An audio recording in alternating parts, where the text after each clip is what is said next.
We have some updated news on the potential Jon Snows series right now on the Sundowners Club. First of all, we want to thank everybody who's tuned in this first year for us. We really appreciate it. As we started our channel, we wanted to really cover all things sci-fi, fantasy, action, adventure, the things we love. And pretty quickly, we realized that we really wanted to talk about all things Westeros. And that involved Game of Thrones, House of the Dragon. We now have a Knight of the Seven Kingdoms coming out. And there has been speculation of other projects in development. And we've been talking about Jon Snow. And I wanted to talk about something that may be debunked, may be accurate. We don't quite know. But I want to talk about something that appeared on winteriscoming.net. Check those guys out. Good site. A lot of good information if you're a Game of Thrones fan. And Winter is Coming is great. And so they had an article where they talked about a person who was at a recent London Comic-Con event in November. And this person was a guest at the event and took to Twitter. And Winter's Coming, I'll first say, took this with a grain of salt, and I will say the same. Take this with a grain of salt. And I'm going to talk about why, but let's talk about what it was alleged that Kit said to this person at the Comic-Con.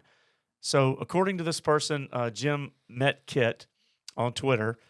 They said that Kit said that the Jon Snow show is on ice, and he can't currently see it going anywhere, and it's not happening right now, but he's open to it in the future, but not right now. He says it was talked through, but currently it's not happening, but maybe in the future. So, first of all, I met Kit in July, so a few months before the London Comic-Con. So, we may or may not put that photo up, but, we've been part of these events where you meet these people. Mm-hmm.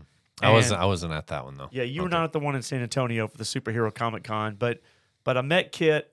I see how these things go, and now I'm not saying I don't believe this person didn't hear something, but, Kit has been pretty consistent, and I've heard him say this in person, and we've seen it. There's video to show it as well, where he's been on a panel or he's been taking photos with people or he's been asked about it. He's been pretty consistent that when he's asked about Jon Snow, he says, I can't talk about it. I can't comment on it, which is the right answer when you're trying to develop something to get greenlit. We also have had the executives from HBO have come out and said that there are series in development, but not greenlit yet. And Jon Snow is one of those. And so, my 2 cents is I don't believe that he necessarily said this. I'd like to be proven wrong. And we would get some definitive statement that that's the case. But let me talk about what I do think is happening, though. For all those people that are looking forward to seeing the Jon Snow series, or maybe don't know if they want to see it, but they just want some information on what's going to happen after House of the Dragon ends. So let's talk quickly about Casey Bloys, who runs HBO and has done a pretty bang-up job with series that we watch and love and some that we don't watch but are big hits. Last of Us was a massive hit. I hated The Last of Us. But massive hit, right? I guess so. Yeah. It was a massive hit. And Euphoria, which is not necessarily catered to you and me, but it's a big hit. I actually like that show, okay. Big hit. Yeah. And you've got House of the Dragon. So they just ended Succession, which was a big hit. Mm-hmm. So Casey Bloys knows what he's doing. And he talked about recently, he was speaking at an event to the press, and he said he mentioned Marvel, and we've covered Marvel here, and he said, I think tentpole fatigue comes from when you're telling the same story over and over within the same universe. I think, unfortunately, Marvel, as good as their shows are, that's debatable. The shows aren't that good. Yeah, there's probably been a lot of them. So, citing this article on winteriscoming.net, and I want to give credit to Dan Selke, and I hope I'm pronouncing Dan's name correctly, from winteriscoming.net. Really good article. I think what Casey Bloys is telling you there is, look, they're not going to oversaturate. The HBO is not known for oversaturating. So what do we know for sure that is not speculation? We know House of the Dragon is coming out May, June of 2024. It's ready to go. And we know Night of the Seven Kingdoms is casting right now, and they're filming in spring of 2024, which means it'll be released in 2025. So we've got season 2 of House of the Dragon, and it's going to run 4 seasons. We know that. And we have Night of the Seven Kingdoms. We don't know how long that'll run, but I don't see a third series in the Game of Thrones Westeros, the world of Westeros, while there are 2 other current series running on HBO. I think they will wrap House of the Dragon after 4 seasons, which puts us probably in 2026, somewhere in that range, 2026, 2027. Now, what do you think? Do you think that Casey Blois that's what's going on here, that we won't see any additional series until one of these 2 is either wrapped or towards the end of their run? Well, ideally, I think it would be best if they could have one show a year. And that's what they're scheduled to do right now. Thrones. Yeah, that's how they need to arrange it. The issue is something like Jon Snow I think would be the only show that doesn't have the content already written. Correct? I think all the other stuff that's being created.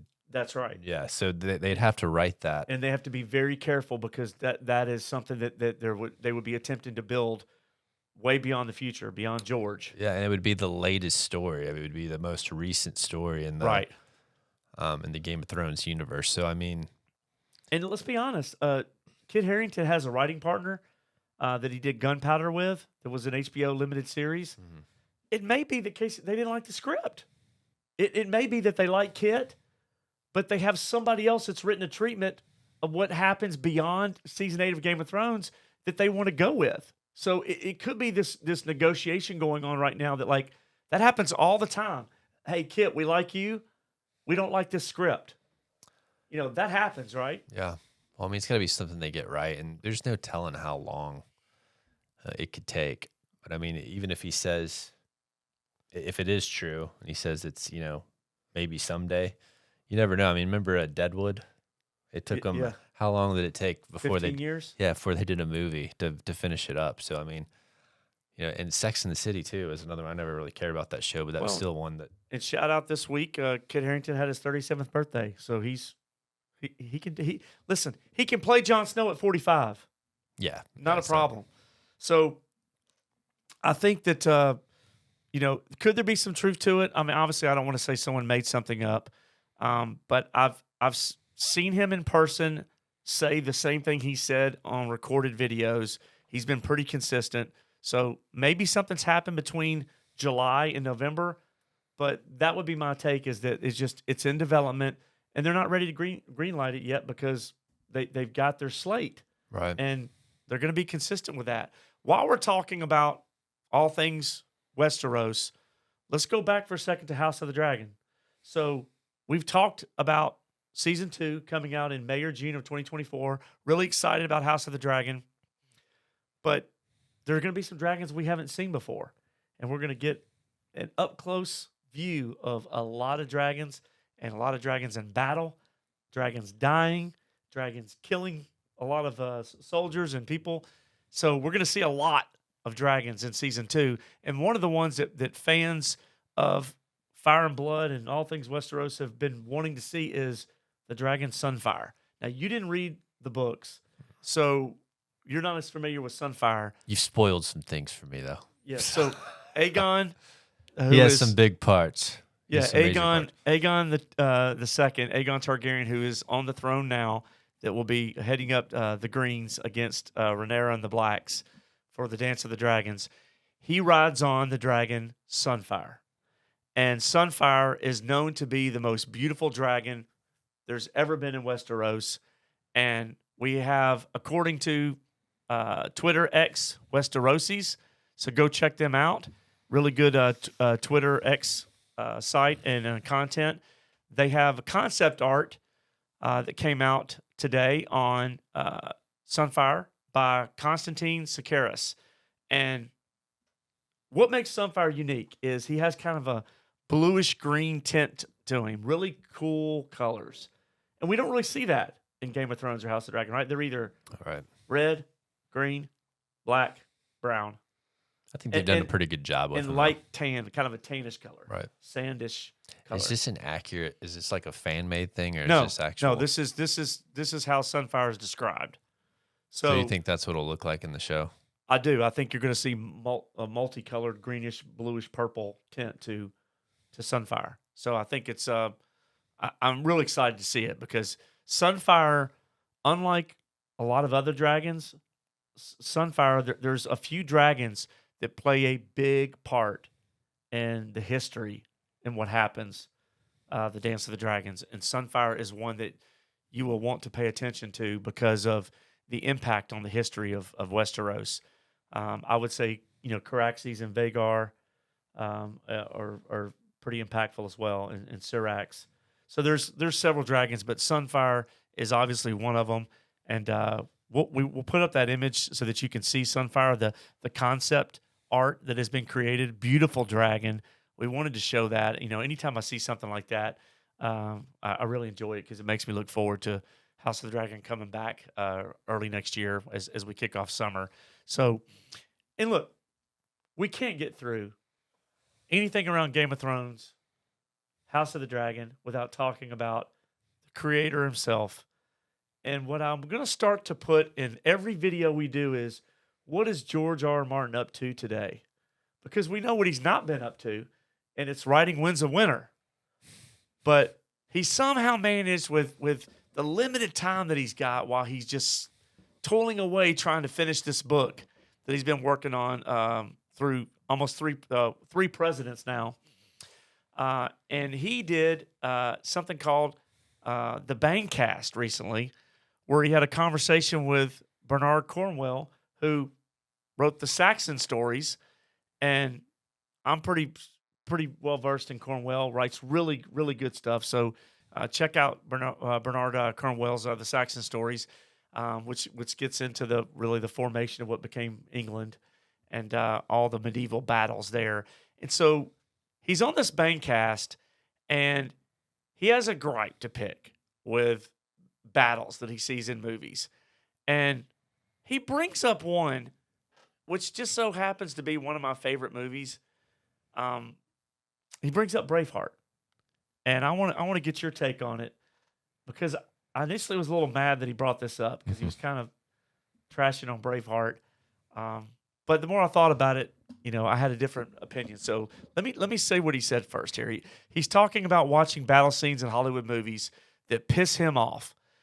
And George said, he referenced Braveheart as an example. And he said, Braveheart is a good movie in some ways, but when they get to the Battle of Stirling Bridge, and you've got Robert the Bruce, you've got William Wallace, and you've got, King Edward's army, and it becomes the Battle of Stirling, they leave out the bridge, which was central to the entire battle, which he is correct about that. Once I read this, I was like, he is right. And it's just a bunch of guys, two ends of the field running at each other, yelling and hacking. You're losing all sense of strategy or tactics or the battle, and you're just doing it. Okay, I'm going to hit someone with the axe. And, he gives credit to Cornwell for the Saxon storybooks and talks about, Uhtred of Battenberg, which is The Last Kingdom was based on Uhtred, that was on Netflix, that just wrapped a year or so ago. And the problem with that is he's referencing Cornwell's books. He's not referencing something that was put on film.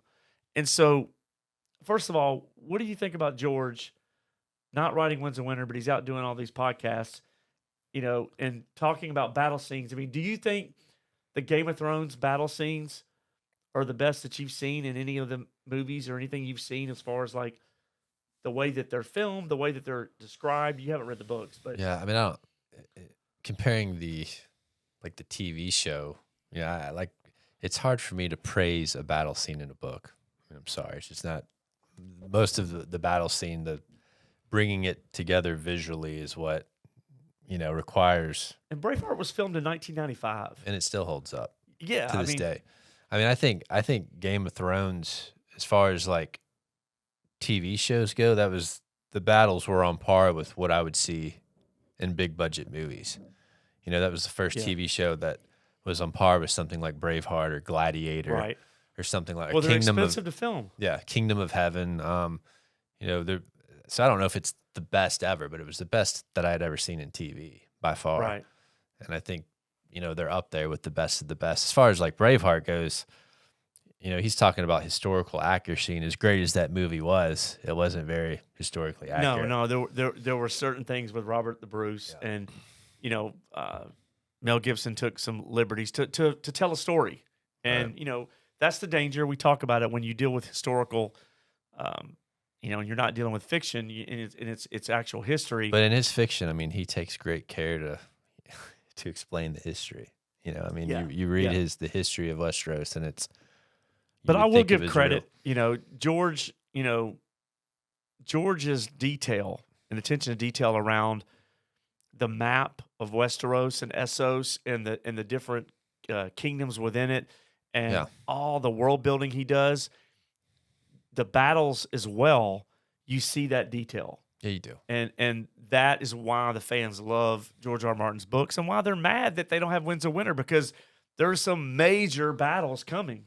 And so, again, I wanted to talk about that because whenever George R. R. Martin speaks or does an interview, it usually makes news. So while we're talking about Jon Snow, House of the Dragon, I want to talk about George R. R. Martin. What do you think? Let's talk about first, what are your thoughts on the Jon Snow series? Is that something you're looking forward to? You're not looking forward to? Give us your thoughts on that. What do you think about Sunfyre, known as the most beautiful dragon in Westeros? What are you looking forward to seeing the most in House of the Dragon Season 2 that comes out summer of next year, actually this year now? And finally, what do you think about George R. R. Martin, all this stuff that he's got going on, and we still don't have a release date for Winds of Winter? Let us know what you think. Any comments you've got around Game of Thrones, House of the Dragon. While you're doing that, do us a big favor. Smash that like button. Leave us a comment. Hit the notifications bell. And most importantly, hit subscribe so we can continue to grow our channel. And TCB.